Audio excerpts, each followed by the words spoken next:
Who's next for Alex Pereira? Will it be Jamal Hill or should it be Israel Adesanya for the third time? And how long can we expect to see Tom Aspinall out for? Hello everybody and welcome to Against the Fence, where of course you know that this is the place to be if you're obsessed and passionate about the UFC. And what a weekend we have just had. My voice is slowly getting back to 100%.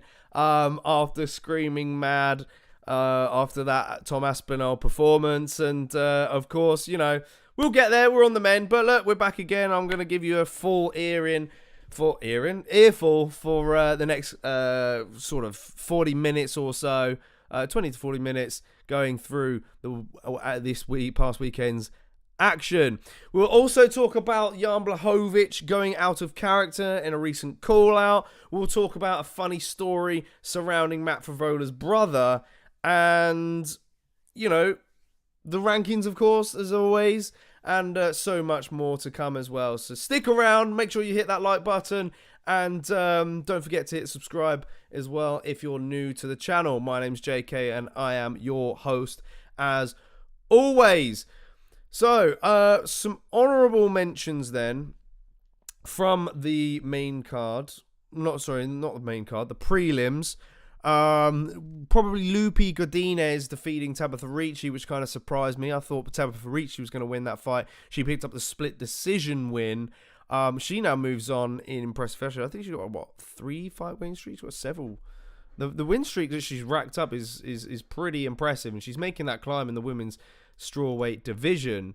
4-fight win streak, and she's in number 11 now, so congratulations to her, and can't wait to see her back again very soon, of course.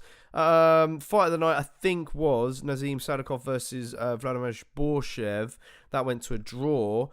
Didn't get to catch that fight. I did see, I think, Jared Gordon's knockout of Mark Madsen, though. That was pretty impressive. Wasn't expecting that because Jared Gordon, I think it's been a while since he's knocked anyone out. So props to him, of course. And again, Jamal Emmers as well, getting a impressive TKO against Dennis Bazooka. But yeah, that's just some of the honourable mentions from the prelims. Then we should probably get into the main card and talk about some of the matchups for these up and coming guys in the division. Kicking things off, we have wrong way. Was Diego Lopez. If you guys were impressed with Diego Lopez, or if you suddenly become a fan of him, make sure you hit that like button, because look, this guy just keeps on impressing, you know, and I think he'll gain a lot of fans since from that performance. You know, I think he was kind of, you know, he keeps this energy up throughout the duration of the rounds, and he just brings a lot to the cage. I've got two options left. Excuse me. 2 options available for him. And I think they're pretty exciting ones as well. You know, I want to see him get a test at the top 15. Obviously, he's not there yet. I think he will be soon. Another crack, should I say, at the top 15. But if I head on there, of course, no real changes to the featherweight division. Mosfar Evelev will be fighting Arnold Allen. That was the last guy to beat Diego Lopez on short notice, of course. But the 2 guys I've got are just outside of the rankings. They've been fighting sort of ranked opponents in their recent fights. Yes, Canadian Bacon is in the house. Yes, woohoo! And welcome in, Ash. Let's get this going, indeed.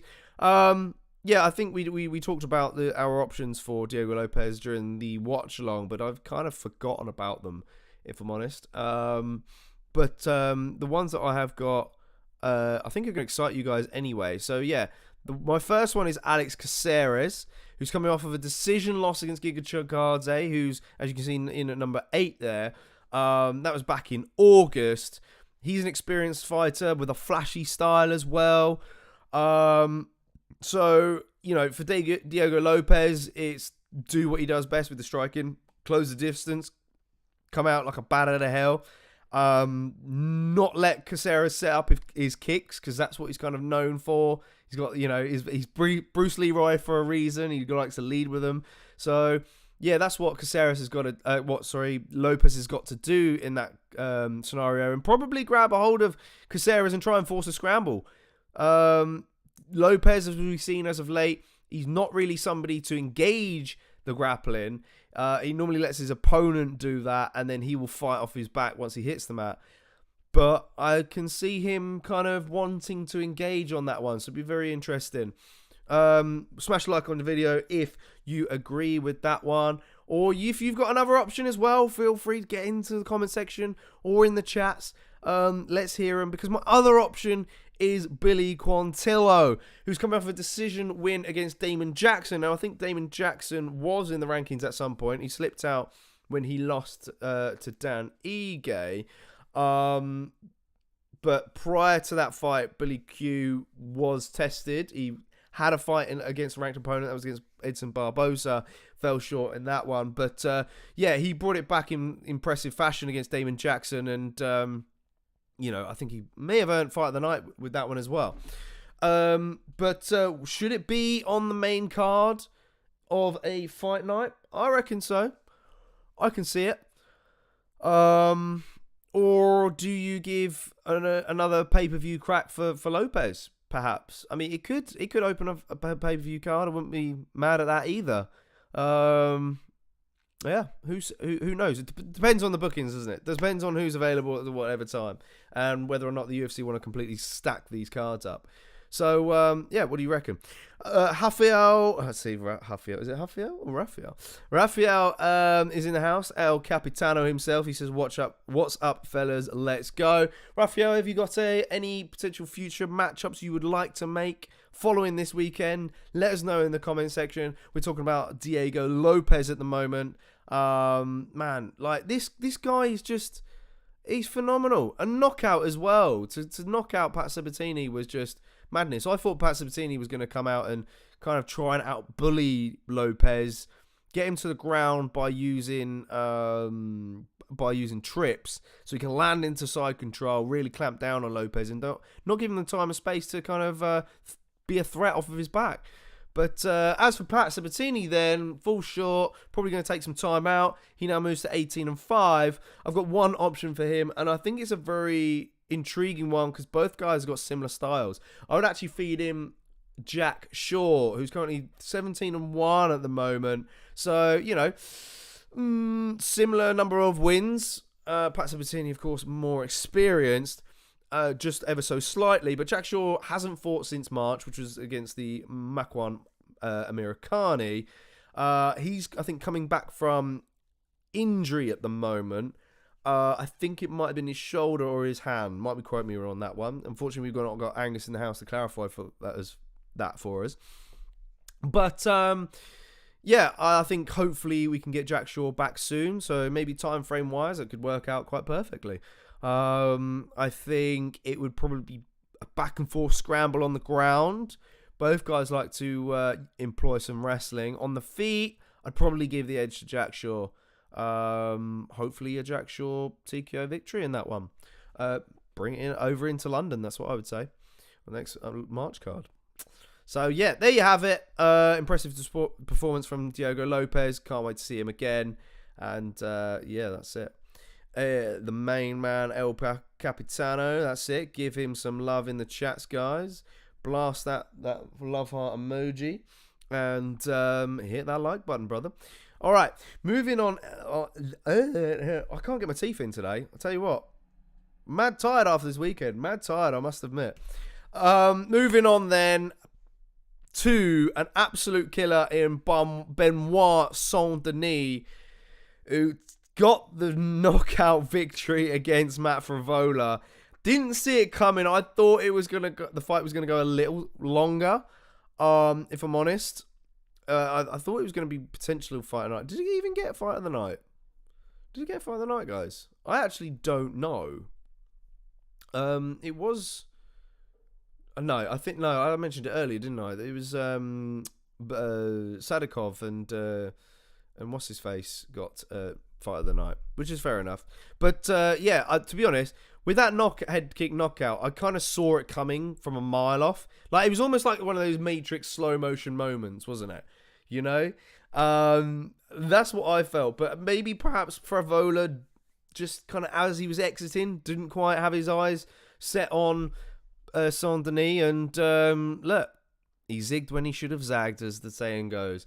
Hopefully Benoit Saint-Denis moves on to bigger, better things now. But question for you guys, is he not the most feared lightweight on the planet right now?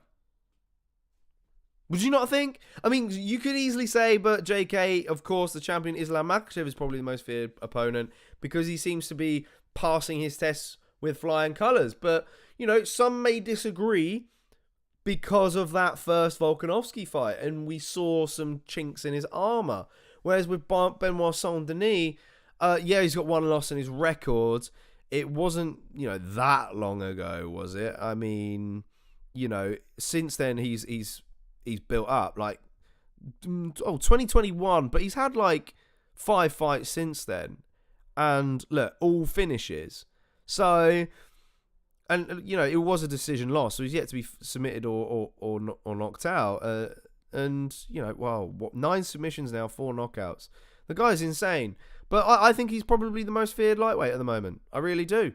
I really like Sarukian at the moment as a lightweight, but he's not exactly blowing people's hairs back really at the moment. So, and also, who's excited to see how far he can climb in 2024 as well? Because he could be on some people's ones to watch for next year. He very well might make mine. Lots of exciting matchups. I've got 2 at the moment. My first one is Mateusz Gamrot. Now, that's only because it depends if Gamrot will fight Gaethje or not. Because I think if we look at the rankings, then as you can see, Gamrot is in at number 8, Gaethje's in at number 2, and you got Benoit Saint-Denis at number 11. But there's not a lot of matchups to be made. You've got Rafael Fiziev, who's currently coming back from injury. You've got Chandler, who's waiting for Conor McGregor. You've got Beneil Dariush, who's currently fighting Arman Sarukian. That fight isn't happening. Well, that's happening very soon, in a matter of weeks. So maybe you could give Benoit Saint-Denis the loser of that. That's possible. But, I mean, I want to see him fight up. That's for sure. I do have an option for him if they do not decide to do that and they feel that maybe perhaps he should defend his right ranking, because it's kind of almost rightly so, right? He's just moved into number 11. Frevola unfortunately now moved out, which is, an odd one, but I think that's probably purely because he didn't have a win against a ranked opponent. So, if you're going to give him a ranked opponent that's below, then you've got to look no further than the winner of Bobby Green versus Dan Hooker, potentially. Actually, no, sorry, got that wrong. If Bobby Green beats Dan Hooker, he will move up above Benoit Saint-Denis. If Dan Hooker loses, then he'll move down. But maybe Benoit could get the loser, winner or loser, to be honest, because we still don't know what's happening with Renato Moicano. Drew Dober was probably likely due to get back in there, but if you were the UFC, why would you give Benoit Saint-Denis Drew Dober when Drew Dober got knocked out by Matt Frevola? It doesn't really make sense. What do you guys reckon? Ash reckons Fiziev, but Fiziev's going to be out for a while, man. I don't think we see him until latter 2024 at that. So I think Benoit will surpass Fiziev, unfortunately. I'm a fan of Fiziev, but I think that's the way it's going to be, unfortunately. So as for to be honest, think Benoit Saint-Denis can outmuscle Gamrot, potentially finish him. I do, I really do. And I do admire Gamrot, and you're probably now saying, but JK, you like all the lightweights at the moment. But look, it's a talent stacked division. there's a lot of people that you look at and you go, man, they are super, super talented. So I do. I think Benoit Saint-Denis can beat Gamrot and potentially push for that top 5 next year, should the UFC decide to make that. Hooker, of course, is a crafty one because he's good off of his back foot. He's good at sliding out of the way of strikes, and he's good at using his kicks. Power edge for Benoit Saint-Denis all day. The Bobby Green fight would be really intriguing. Fight night headliner, all over it. The tough and gritness of Bobby Green to try and maybe draw out a brawl from Benoit Saint-Denis. I think that would be his best bet. Try and make him vulnerable that way. Exciting options. Really exciting options. Smash on a like on the video if you agree, or get in the chats if you have an alternative options, of course. But as for Matt Frevola, like I said, he slipped out of the rankings. He now moves to 11-4. Look, the question is, will we see him fight Paddy Pimblett ever? You know, can we see it this time around? I'm not too sure. I've said it on before, I think in a news show, that I felt that if Paddy Pimblett beats Tony Ferguson, the UFC might want to test him against a ranked guy after that. Because, of course, Ferguson's a vet. Let's not forget about that. He's fought the cream of the crop. So, Paddy, that would be the next level for Paddy. If he loses, I can probably see them still doing the Frevola fight. You know, okay, both guys would come off of losses, but I don't know. It's still got any hype to it?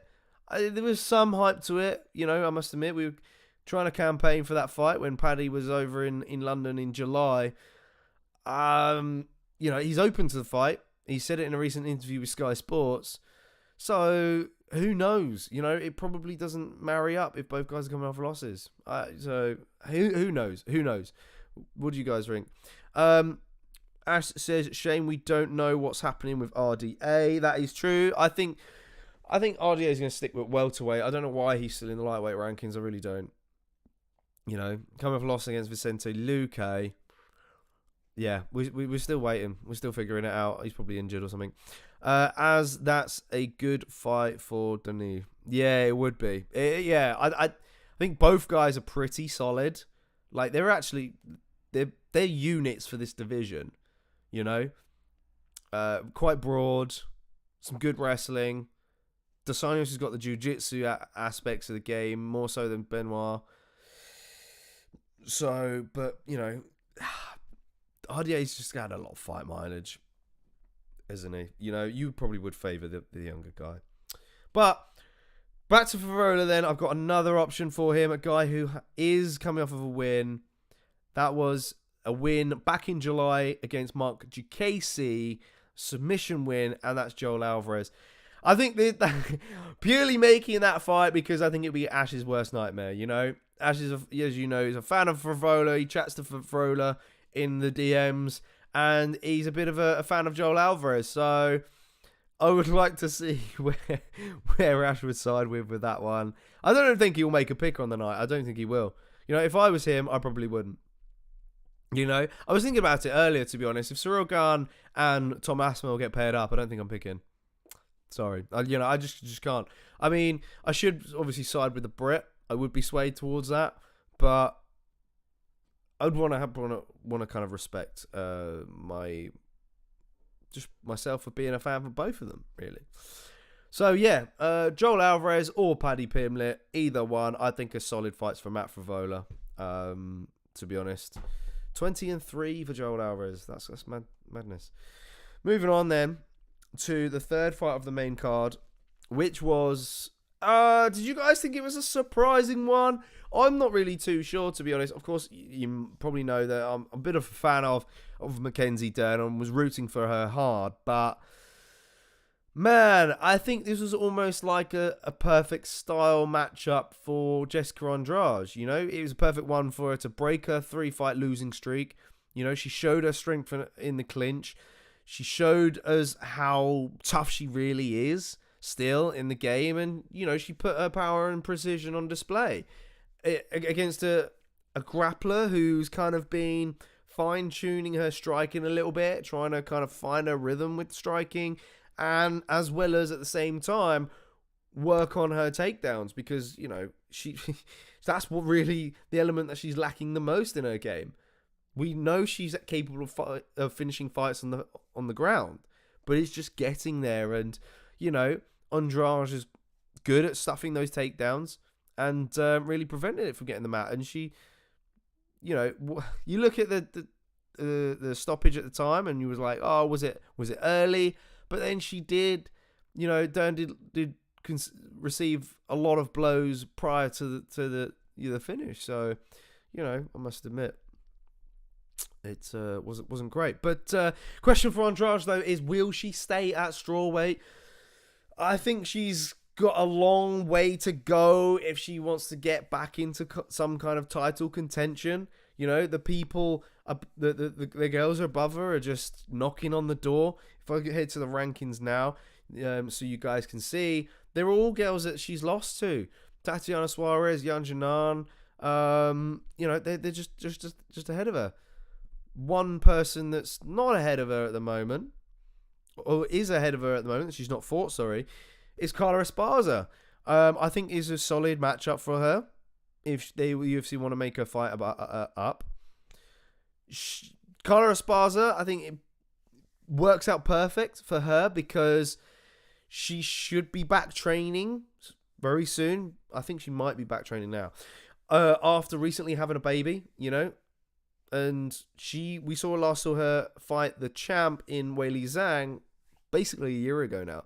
So I think that would make sense. And we know that Andrade this year has been very active. I think she's had like 4 fights because, she's been wanting to get paid and pay off some legal stuff from what we've heard this week with a divorce. So, maybe we're due to see her back very soon. My other option for her would be Verna Jandiroba, who's currently 19-3.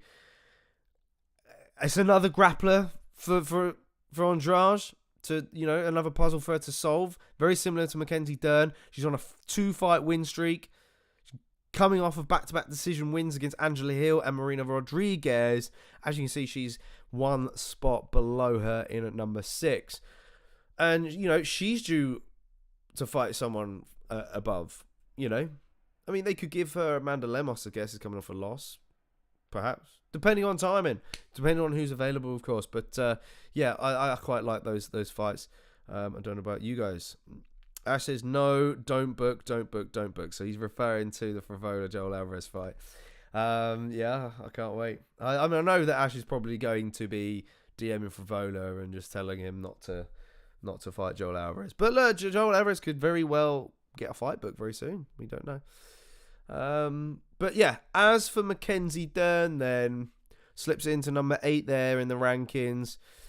She's only got 2 wins in the last 5 now. She's losing to crisp technical strikers and power punchers.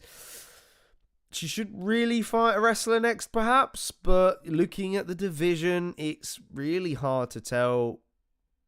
There's not many like out and out girls who are just standout wrestlers apart from Tatiana Suarez.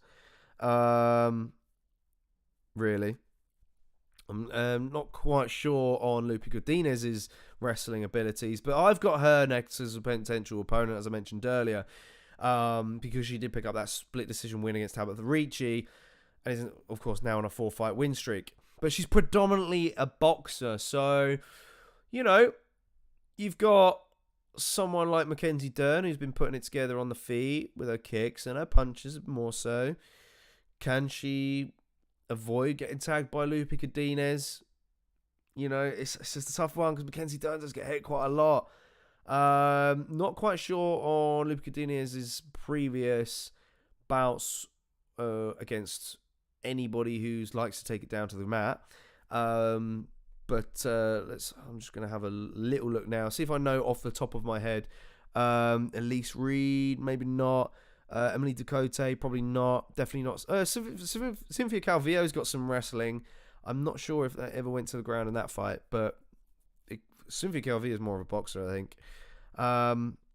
Fell short against Angela Hill, who's been finding her feet with wrestling lately. So, yeah, maybe that would be an ideal stylistic matchup. Would it be on a fight night? Maybe a prelim of a pay-per-view, I would say. But yeah, that's my pick, my only pick for Mackenzie Dern.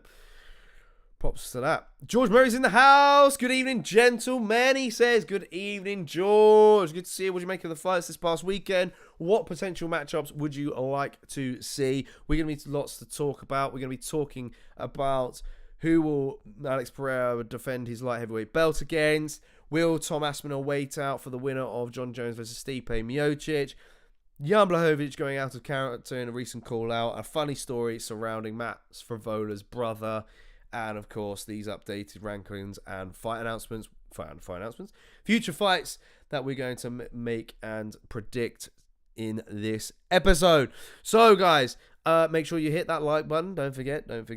Moving swiftly on then to our co-main event, which all the Brits were very hyped about and which I lost my voice over.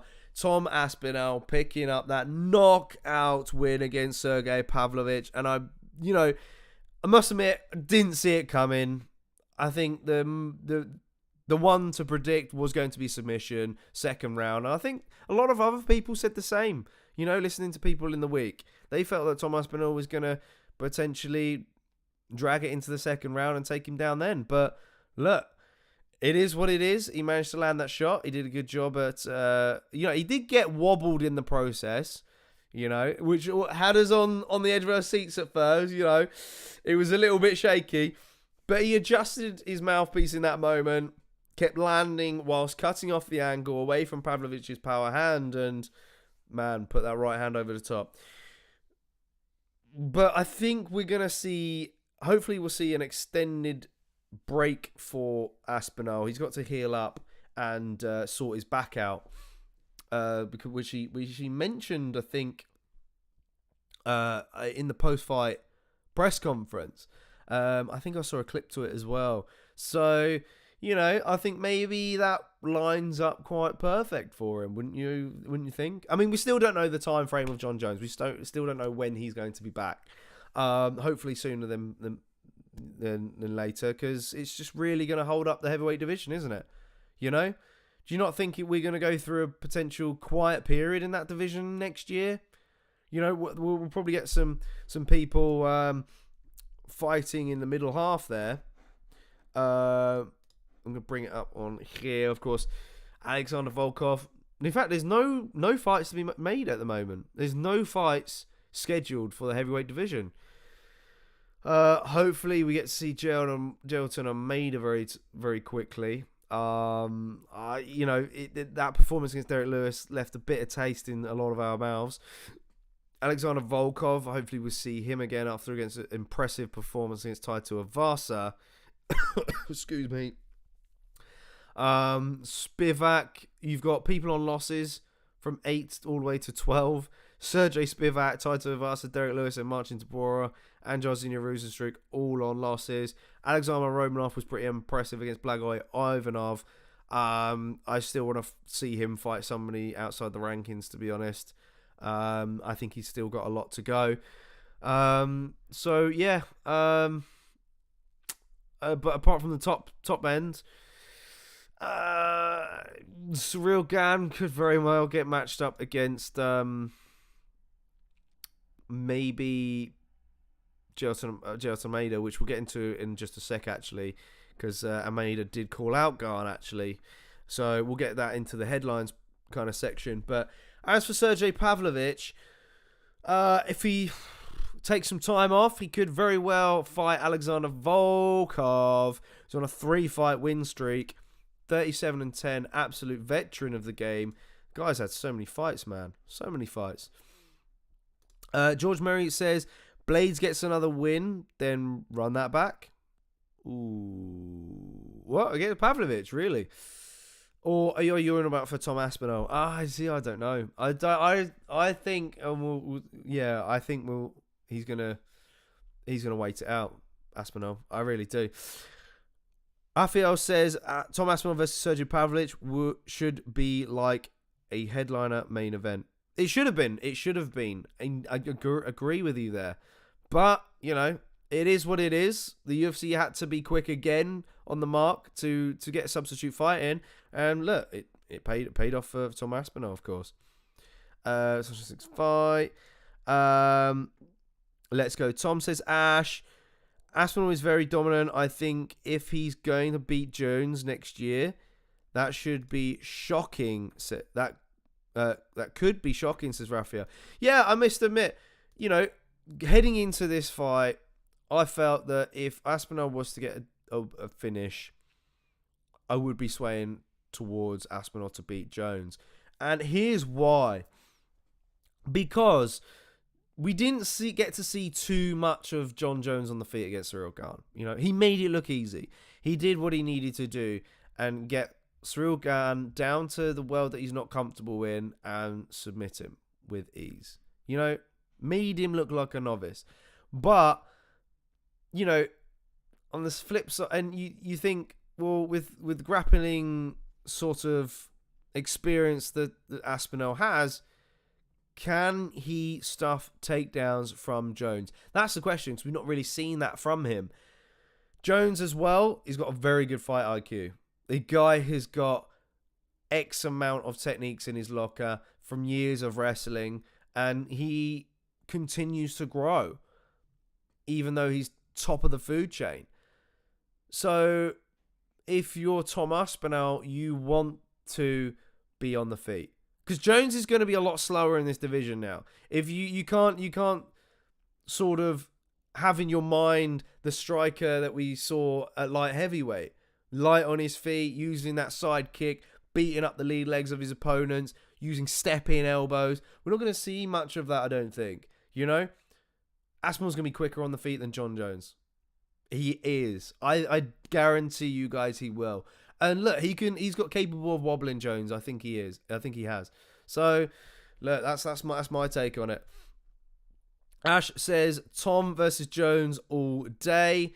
Pav versus Gane. Book it. Yeah, that is true. And of course, we'll get into another matchup from him as well.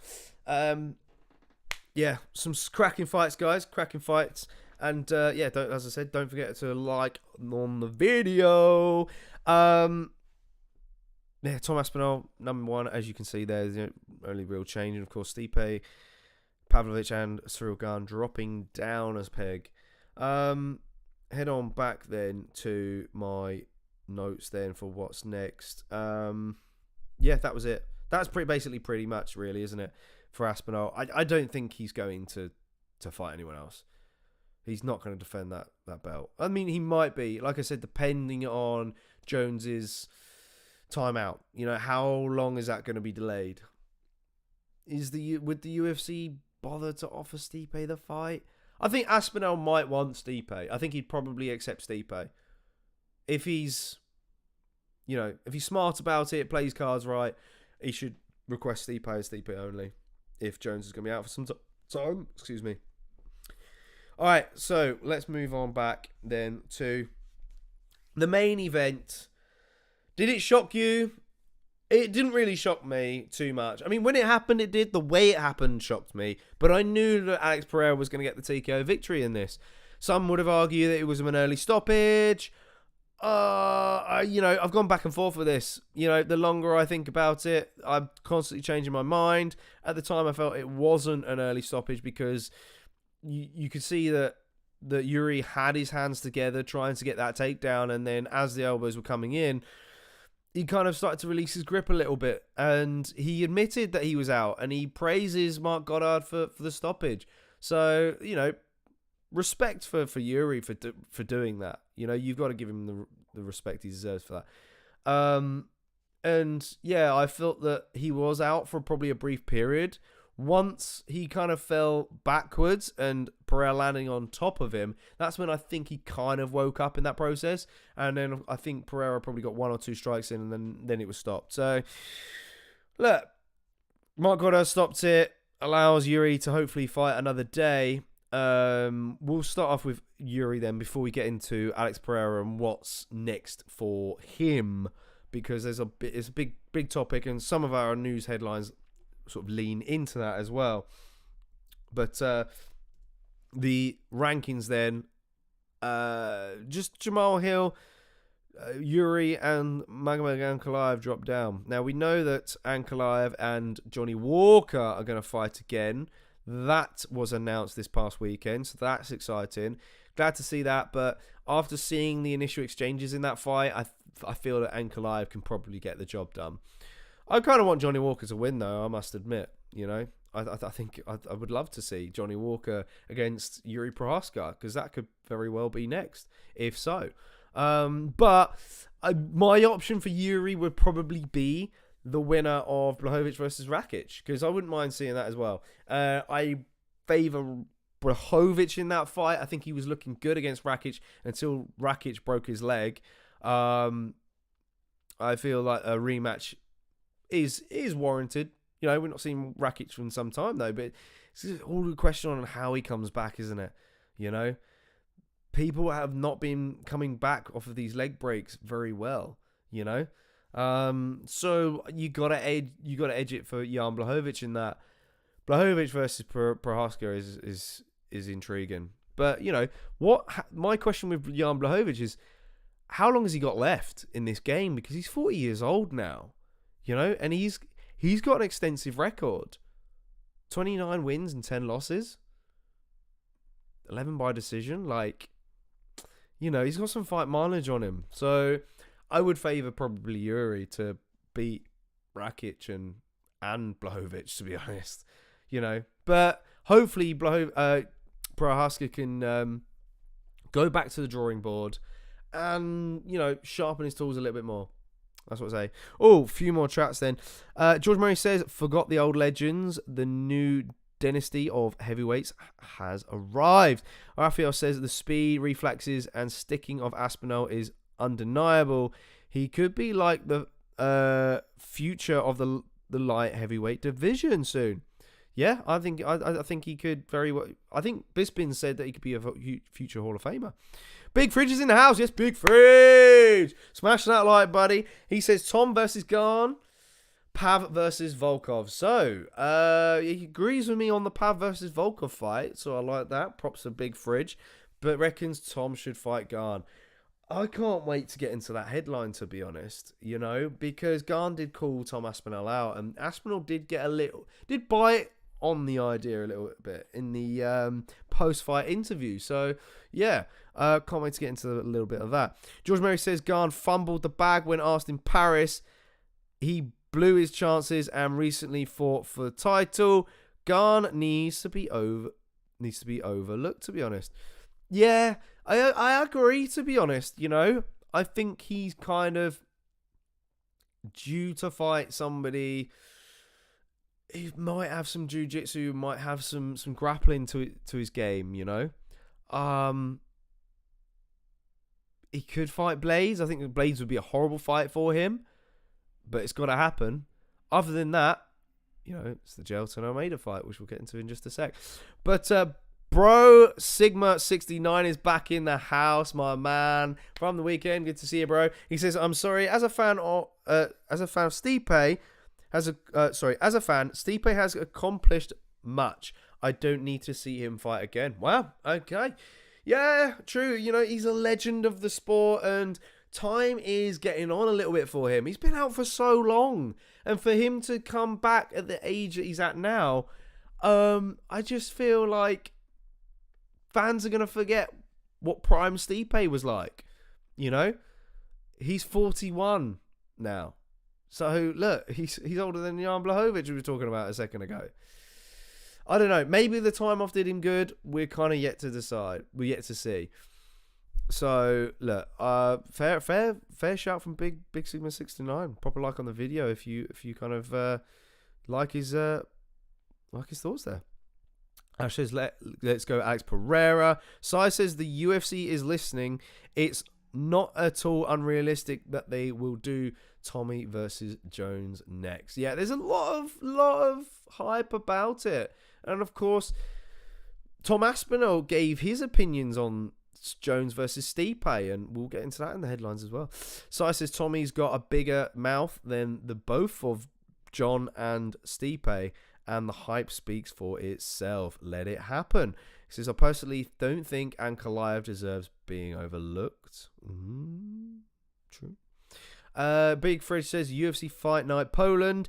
Jan versus Yuri. Jan loses and retires. Well, look. Do you know what? Look, that is probably the comment of the night so far. Big Fridge making it happen. Look, I think you got to agree. You got to agree. And I think, we spoke to Joanna Jędrzejczyk about the possibilities of the UFC going over to Poland.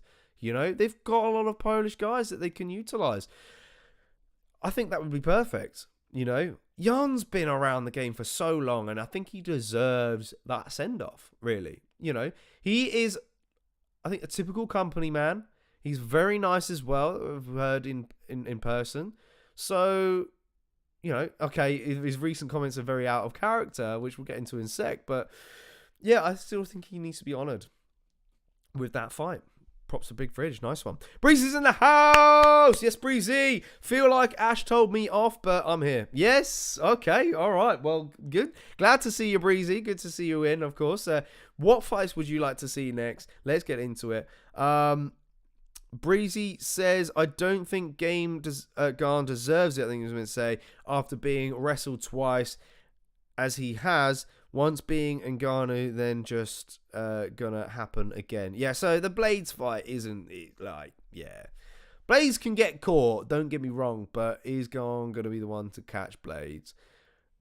Realistically, I think Blades would be favourite in that fight, And if he's not favourite, mate, put that house on Blades. And that's coming from a Garn fan, like, if you're a betting man. Sorry, I've always hated that fight for him, but I think it probably would come soon enough. Ash says, "Give is the Tom impression."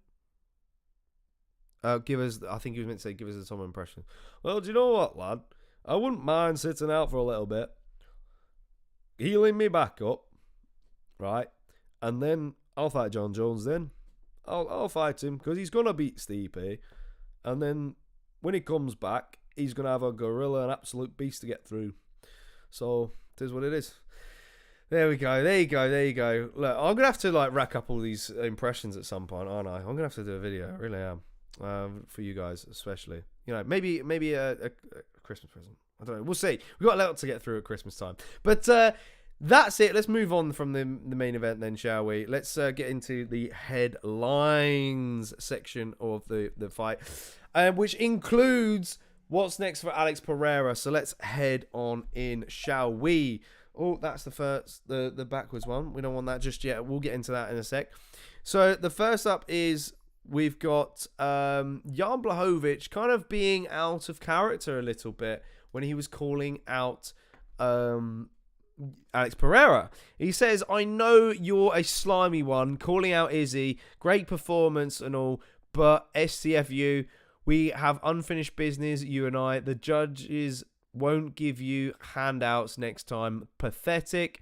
I need to clarify. People see me that I'm a nice guy all the time, but sometimes I get pissed off.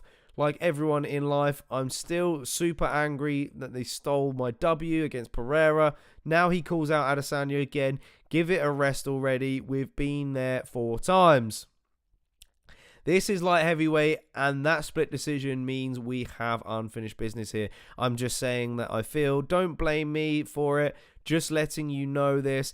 This is all from me. I'm going back to the gym, got a new opponent, and I got a job to do. So it's quite out of character. Some, I think, online are speculating, saying that it was his manager saying it wasn't him, blah, blah, blah, blah. But I don't know, I kind of believe it now, because maybe something switched with Jan that goes, look, I need to kind of play the bad guy a little bit and, get myself noticed, because if he's just super nice all the time, people aren't going to, be that thrilled in a rematch. He's not going to get his wish, so he's just doing what he's got to do, really, to get what he believes is rightfully his. And, maybe it is the right option, realistically. I felt that Pereira beat him. I did. But, it is what it is. But moving on, though, to our next one, which is Jamal Hill's call out of Alex Pereira. And he says, all in all, I was just thinking, neither one of these dudes are on my level. Neither one of them. I don't think they are in any fact of the game or facet of the game, and I can't wait to get back in full health and be able to show that. So, he's blown up some smoke because he clearly wants that next fight. But who should be next for Alex Pereira? Should it be Jamal Hill or should it be Israel Adesanya? Now, I think I know what the fans are going to say in this, and as you know, I've said in a previous Aftermath show, I felt that the Izzy Pereira 3 in the UFC should be contested at middleweight because it's only fair. I feel like the trilogy fight at light heavyweight favors Pereira massively, and I think we could very well see another knockout from Pereira against Izzy. But, Izzy's taking some time out. I don't think he's in any rush to come back. He did make some comments about it, but I can't remember. We should have dug that out, Ash. So, maybe Jamal Hill would be the likely option, perhaps. Depends what Izzy's planning on doing during his time off, right? Is he secretly bulking back up again because he perhaps knows that this was going to be the outcome? I don't know, man. Maybe Pereira needs one more. But then would you not, if you're the UFC, would you jeopardize that trilogy? Oh, I don't know, man. I don't know. Either way, look, I'm not a fan of the trilogy being made at light heavyweight, but it's the UFC going to make it, and I'm going to suck it up and just go with it. But, I think the odds do favour Izzy being the favoured option. Without a doubt. Like, it's going to sell. It's going to sell super. And Pereira called him out because he knows fans are going to want that and it's going to get him the most money. He could just fight that fight and then retire after that, I would like to see him successfully defend the belt, though. I think he needs to do that. I really do. George Murray says, I want Rakic to beat Jan and fight for the belt once Alex has fought Hill. Are you a bit of a Rakic fan, George? I think I've seen you sort of give Rakic some praise in the past. Can't remember.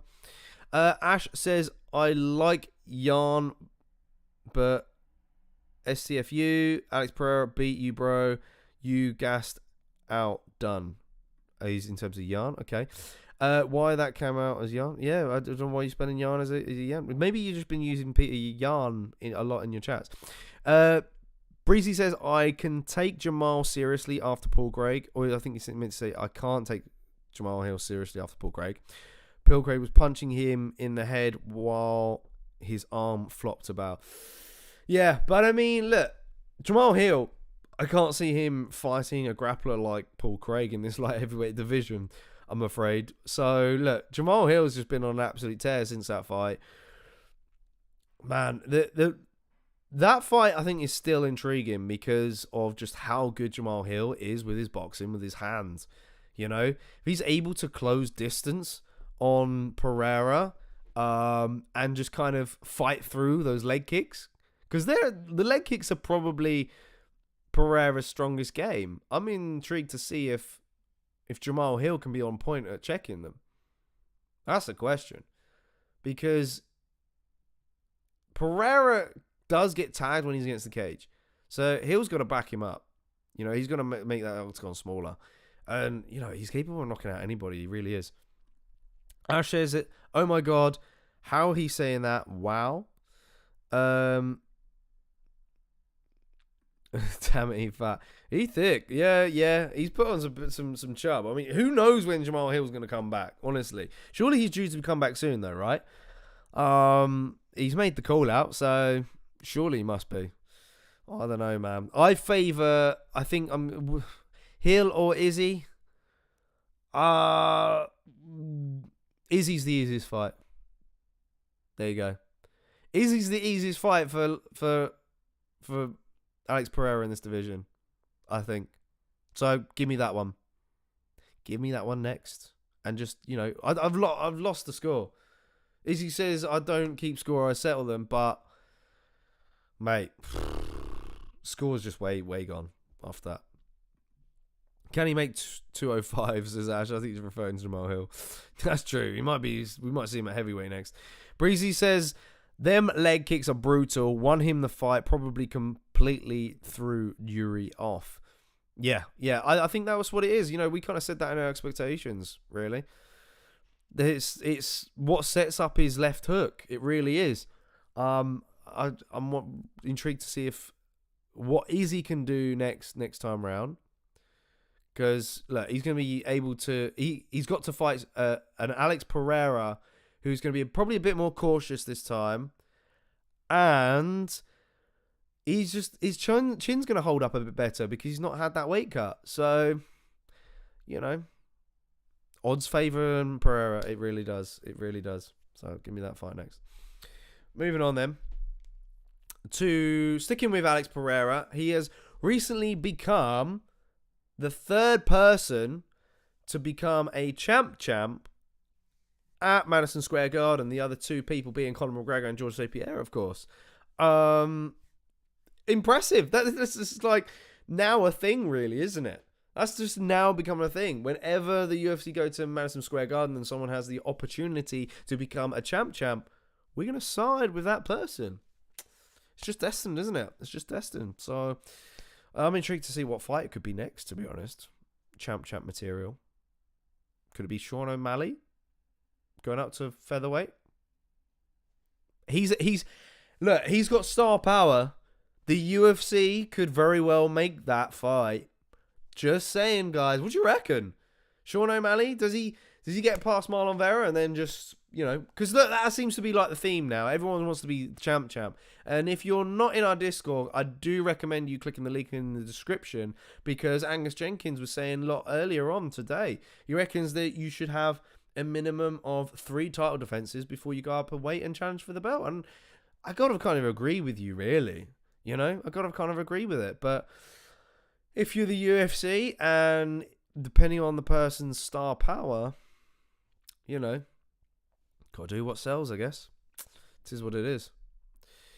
Jamal vs. Tom says Breezy. Look, yeah, that's a fun one. But Tom's going to dance around him. Like, Tom's going to be faster on the feet. He's going to knock Jamal Hill out. Alex Pereira really is something special, says Alex. He is, you know, future UFC Hall of Famer. To come in there and do what he did this past weekend and, like, what, in his 11th fight, become a 2-division champ? It's madness. I don't know. Breezy says, I don't find him entertaining to watch fight. He seems so slow and stiff, but the power just comes from nowhere. It's insane. Makes it look effortless. I think he's referring to Jamal Hill. Are you thinking Jamal Hill or Alex Pereira? With Alex Pereira, it is all technique, but there's like a stiffness to him, isn't there? It's kind of a bit weird, isn't it? You know, and he kind of gets hit, doesn't he, quite a bit? I don't know. But yeah, impressive stuff. Moving on then to some Tom Aspinall stuff, a call out and some of the quotes from that post-fight press conference, you know, on 2 particular topics, really. The first one being is kind of, he feels the shine of John Jones versus Stipe Miocic is kind of gone. And I think I see what Tom Aspinall's trying to do here. You know, he's really trying to play into the fans' minds a little bit here. You know, saying, I don't want to see that. I don't think anyone else wants to see that in a year's time. Let's move on from that now. Let me fight one of the legends. So look, like I said earlier, I think he's open to fighting Stipe Miocic as well. So maybe the UFC will offer that to Stipe if John's not due to be come back soon. Because what else are you going to do? Like, you can't hold this division up. Tom's not really going to want to defend the interim belt. He's not. Why would you make Tom defend the interim belt if you are waiting to make a completely different fight for the actual belt? It makes no sense to have 2 belts in this division. Why? So, for that reason, do Aspinall versus Stipe and let's just be done with it. You know? The UFC might just have to take a loss on this. Because, yeah, look, I was excited to see Jones versus Stipe like any other man. I was. It's a legend fight. Could go down as one of the greatest ever. Because of the biggest names, the light heavyweight division and the heavyweight division. There's a lot there that weighs on that fight. But, as a fight fan, yeah, I want to see Tom fight for the actual belt. I just want to see people fight. Do you know what I mean? I just don't want to see this division get held up. That's my opinion. MMA Anomaly's in the house. Yes, MMA Anomaly. Good to see you back, brother. Been a while. He says Tom has the biggest star. Was the biggest star on the card. I know, and that's kind of like the reason why I shoehorned him into the thumbnail, really. Because yes, Pereira kind of stole the show a little bit afterwards because he became a 2-division champ, which is, the biggest accolade here. But I feel like people are equally talking about Tom Aspinall and just how amazing he is. So I felt like both guys needed a shine, Breezy says, no, Rockhead. Oh, okay, Rockhead.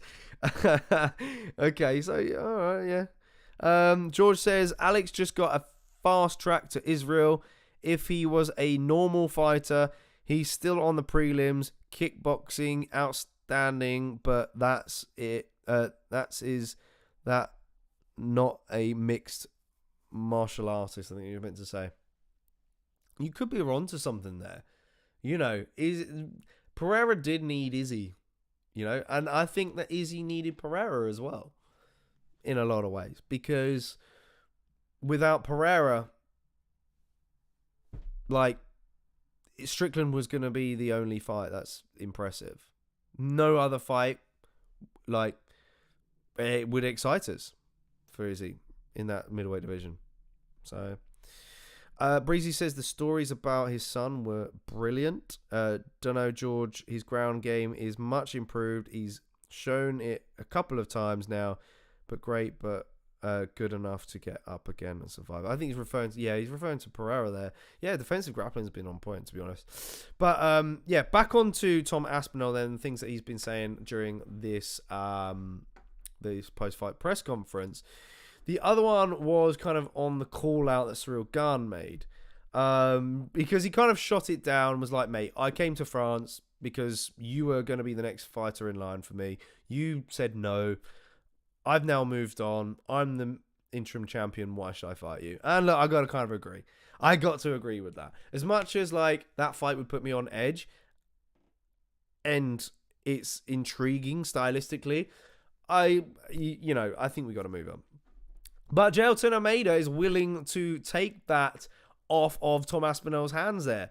And he says, the champ already said, Bon Gamin, the time is now. Me and you, Almeida versus Gane, and the winner go to the title. Let's do it. Can be in France, can be in Brazil, can be in Saudi Arabia, I think I meant to say there, can be UFC 300, any place, any time. So, I think the UFC might want to do that, Jailton Almeida, yes, he's really good on the ground, and we see this all the time. He has been getting these fighters to the ground, but these slower fighters on the feet, his takedowns do sometimes come from way out, and sometimes he doesn't set them up very well. So, I'm excited to see how well he does against a guy who's much quicker on the feet. And that's why I was really bummed out about Curtis Blades pulling out of that fight, because that would have been answered for us. How does Jailton Almeida get the fight to the floor against a wrestler? So, but different equation with Cyril Gane. With Cyril Gane, it's against the guy who's going to be quick on the feet. He's going to be light, and shooting out from way out there isn't going to do you any good. If you're Jailton Almeida against Cyril Gane, I feel like he needs to get Cyril up against the cage and then shoot. But that's not going to be easy. We've seen it time and time again from Bon Gamin. He's like a snake. He just slides out of the way, gets back to the center, and he's very frustrating. On the other hand, with Jailton, he's a natural light heavyweight. Gone up in weight, and he's been kind of taking out these sluggish, slower guys. So Look, book me that fight. It sells, man. I've just literally broke that down for you. It absolutely sells. So smash a like on the video if you want to see that. Or if you don't, get in the chats and tell me why. Matt W is in the house. Yes, Matt W, brother Matt W. He says, you think Jones would be an underdog fighting Aspinall? Ooh, good question. Good question. I'm going to say no because John has got that star power. He's been around the game for a long time. He is the current champ, and he's probably more popular. That's the reasons. But I think it's going to be close. I don't think it will be a massive favourite at all. You know, you put money on Aspinall, you probably not get much in return. You know, it could be evens come on fight week. Who knows? Breezy says no, but he should be. CJK, someone has asked the question I had a picture for. That is true, but I mean, I'm not really a betting man though. I'm not really a betting man. And I don't really dwindle in the US formula for betting. I don't. Breezy says, I think Tom repeats the Volkov fight against Garn. Good shout. Yeah. Takes him down, submits him. So I'm not really excited about it. I want to see improvements from Cyril Garn. You know, I want to see him tested against the right people. George says Garn doesn't want the northern smoke. No, I don't think so. Like, you know what I mean? Why should I fight that guy who ducked me originally? Doesn't make sense. Breezy says put him against the flying knee goat Derek Lewis. Are you referring to Garn? We already saw that. Garn TKO'd him in the 4th round. I'm afraid. No, I think Derek Lewis will get someone else. Probably down in the rankings. The UFC is still going to give him favours though. All right, so moving on then, which is my last picture, which is quite a funny one. I've left it on a funny one. You know, this story is actually unbelievable. Excuse me. So this is Matt Frevola's brother, the cheese roller. He says, so during fight week, I accidentally took Yuri's UFC bag with his gear and mouthpiece in. And the UFC tracked me down on all the hotel camera footage, holding it in the hotel. I almost jeopardized that fight. My bad. Whoa. How nervous must you be to find that out afterwards? Like, I mean, the UFC should have made him hand give it back to Yuri, right? How embarrassing would that be? It's kind of embarrassing for Frevola as well. Like, my brother, you can't take you anywhere. Just imagine if that ended up anywhere else. Like, what would have happened? It'd be getting some like proper, like, superstore gum shield and cup. I'm sure the UFC would be able to supply him with something. I mean, the shorts, I'm sure, surely they've got backup shorts there, right? You know? That would be an insane story if it was misplaced and gone somewhere else. But Frevola replied to it, saying, I thought taking Potan's pizza slice was bad. So, you know, the cheese roller clearly turned up to fight week and wanted to cause chaos. So, look, that's a funny story, man. I mean, if you're Frevola, I'm wondering whether or not he invites him back into the corner. To be honest. And not only that, bit of a bone to pick with the UFC, to be honest.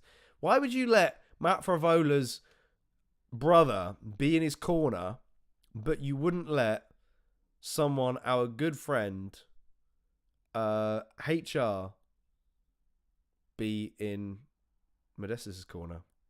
You know? Bit weird, that one. But hey ho, I don't know. Relations, perhaps, would be the explanation. But yeah, I thought I'd share that one with you guys. Ash says John is a favourite. George Murray says Almeida would make a good light heavyweight. He's not the biggest heavyweight. He will struggle to get Curtis and Cyril down. They're so strong. Yeah, I mean, yeah. Top stuff, George. Yeah, I've got to agree with you on that one. I think that maybe Jelton might lose against a Cyril Gane and then go back down. Like, if you lose at heavyweight now, your fallback is go to light heavyweight and just revive yourself there. Because I think he is a threat to both divisions. And I think he can make a real good crack at light heavyweight. I really do. You know? Who's to say that... I mean, there's not many grapplers either at light heavyweight. So if he really, really works on his wrestling, man, he could be unstoppable. Honestly, you know? That's how I feel about it. Top stuff, George. But I think Breezy sides with Almeida on that. Ooh. All right, guys, you have been amazing as always in the chats. Thank you very much for your comments. Don't forget to hit that like button if you've not done so already. Hit the subscribe button if you're new to the channel. And the notifications bell, because we have got lots more coming your way. There'll be more. Oh, I just smacked the mic there. This weekend, we'll be doing a watch-along for Brendan Allen versus Paul Craig. That's going to be an earlier start time to usual. So hopefully we'll see more of you guys in the chat. Fingers crossed. Matt W, to sign off, he says, I'd love to see a main card full of rematches. Lol. Lewis versus Volkov 2. Paddy versus Gordon 2. Islam versus Charles 2. Poirier versus Holloway 3. Wow, imagine the UFC doing that. I mean, do you like money? I don't know. Maybe it does still sell, but not very well. All right. Amazing stuff. Thanks again, guys. We'll see you on the next one. Get some good rest and have a good week. Ciao for now. Bye-bye.